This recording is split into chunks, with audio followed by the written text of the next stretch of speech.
CA Hoops Weekly, presented by Under Armour, is here at the Showplace Arena, and also with our special guest, Nikki Newman. Nikki, welcome back. Thank you. Glad to be here. Awesome. And first round action in the books today, two very competitive games. Let's get to the highlights. The first game, the 8-9 between College of Charleston and UNCW. Very competitive all the way down the stretch, but I think, it looked like the Cougars at the end, especially had more players, of course, in UNCW, were able to take over the tired legs of the Seahawks. And I think that was the telltale story of that first game, is UNCW traveling only 6 players, having to play a majority of that fourth quarter with only 5.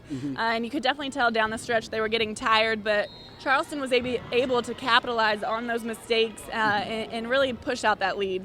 And then the second game this afternoon, Towson, a bit of an upset here today. Towson was able to take on the Tribe, the 7th-seeded Tribe coming into this game.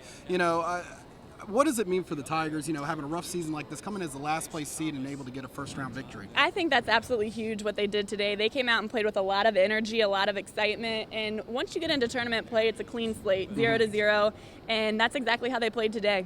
As we take a look at the quarterfinals tomorrow, of course, we see the top seed and regular season champions, JMU. And, this is a game in the past that JMU, they come out a little bit slow, a little bit sluggish, and you're taking on a College of Charleston team that has a superstar in Bree Bolden. That they do, and Defensive Player of the Year right there. She's probably going to come out, I'm sure, be matched up with Jazz Gwathney from the get-go.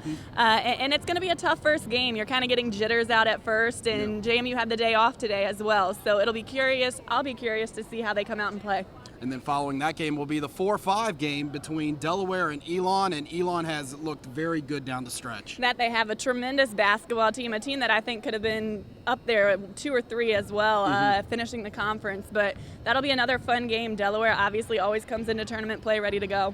Then we move on to the evening sessions, as right now behind us, the Drexel Dragons, they'll be getting prepared to play the Towson Tigers, of course, coming off the victory. Dragons, similar situation as JMU, will be playing a team that's already been on the court and got the jitters out, so expectations could be a little different. I would certainly say so. Towson, they're going to have a lot of momentum going into that game tomorrow against Drexel, although Drexel, a very tough offensive system to guard. Denise Dillon does a tremendous job with that basketball team, so I'm sure it'll be another fun game to watch. And then we wrap up our quarterfinal action with the 6-3 game as Hofstra takes on Northeastern. And Nikki, these two teams played the regular season finale, so not much, background work they had to do to prepare for this one. That's certainly right, and it's tough coming in and not playing until that very late game on Thursday night, so I'll be curious to see how both those teams vail in that game, but I'm sure another exciting one as well. Well, we look forward to all the action tomorrow. All 4 games will be on CA.TV. You'll even catch Nikki Newman herself on some of the games, so make sure to tune in, and we'll be back tomorrow night to wrap up all the quarterfinals and get you ready for the semis.